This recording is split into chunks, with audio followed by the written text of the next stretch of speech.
गोविंद शिल्प घेऊन येत आहे एकूण 80 ट्विन बंगलोचा भव्य दिव्य पंढरपुरातील एकमेव प्रकल्प। आमच्या प्रकल्पाची वैशिष्ट्ये मनाला शांती देणारं महादेवाचं मंदिर, मुख्य रस्ता सुमारे 30 फुटांचा, अंतर्गत रस्ता सुमारे 20 फुटांचा, ग्रामपंचायत योजनेचा प्रत्येक बंगलोजला स्वतंत्र नळ, सांडपाण्याची सुरक्षित विल्हेवाट, सर्व टाइल्स ग्लॉसी आणि नामांकित कंपनीच्या, सर्व स्टेअर, खिडक्या, चौकटी, सुपर ब्लॅक ग्रेनाइट, दोन्ही अटॅच बाथरूम पूर्णपणे टाइल्स, पंतप्रधान हर घर नल योजना पूर्णत्वाकडे, bathroom basic kitchen CP fittings हे जगवार कंपनीचे, स्टील वर्क पूर्णपणे जिंदाल कंपनीचे, 1000 लिटर पाण्याची टाकी, 150 लिटर सोलर वॉटर हीटर सोबत वॉटर प्युरिफायर, प्रत्येक बंगलोजला स्वतंत्र पार्किंग, दर्शनीय भाग पूर्णपणे डाटो टाइल्स, टाटा प्रवेश कंपनीचे आकर्षक भक्कम दरवाजा, छोटी उंचीचे सुरक्षित कंपाऊंड। मग विचार काय करताय? गोविंद शिल्प, पत्ता गट नंबर 95, हॉटेल अंगण शेजारी, टाकळी रोड, पंढरपूर। चारित्र्याच्या संशयातून राहत्या घरातच पतीने पत्नीची चाकूने गळा चिरून हत्या केल्याची धक्कादायक घटना समोर आली आहे। ही घटना कल्याण तालुक्यातील वरप गावातील हाय प्रोफाईल सोसायटी असलेल्या विश्वजित प्रियर सोसायटीत घडली आहे।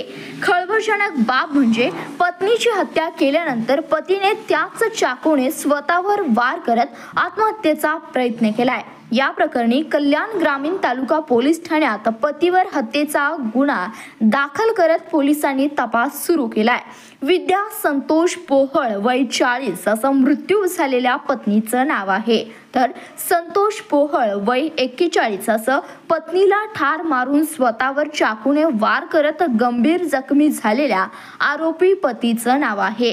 पतीची प्रकृती गंभीर असून त्याच्यावर रुग्णालयात उपचार सुरू असल्याची माहिती वरिष्ठ पोलीस निरीक्षक पंकज गिरी यांनी दिली आहे। मिळालेल्या माहितीनुसार आरोपी पती संतोष पोहळ हे मृतक पत्नी आणि 2 मुलांसह कल्याण मुरबाड मार्गावरील वरप गावातील विश्वजित प्रियर या आलिशान सोसायटीत राहत होते। हल्लेखोर संतोष हा ड्रायव्हर म्हणून कार्यरत होता, तर त्याची पत्नी मृत विद्या ही टाटा मोटर्स मध्ये कार्यरत होती। यातच काही दिवसापूर्वी दोघांमध्ये चारित्र्याच्या संशयावरून सतत वाद सुरू होते। या वादातून पुन्हा दिनांक 6 नोव्हेंबर गुरुवारी रात्री 10 वाजल्याच्या सुमारास राहत्या घरातच वाद निकोपाला जात संतापाच्या भरात संतोषनं पत्नीवर धारदार चाकूने अनेक वार करून गळाही चिरला। त्यानंतर स्वतःवरही वार करत आत्महत्येचा प्रयत्न केला।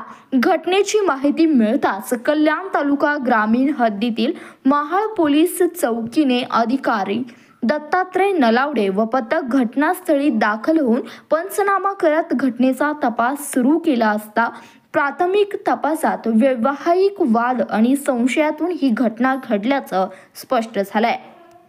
तर गंभीर जखमी अवस्थेत दोघांनीही तात्काळ उल्हानगर येथील मध्यवर्ती शासकीय रुग्णालयात दाखल करण्यात आलं। मात्र पत्नी विद्या याचा उपचारादरम्यान मृत्यू झाला, तर संतोषची प्रकृती चिंताजनक असल्याचं डॉक्टरांनी सांगितलंय।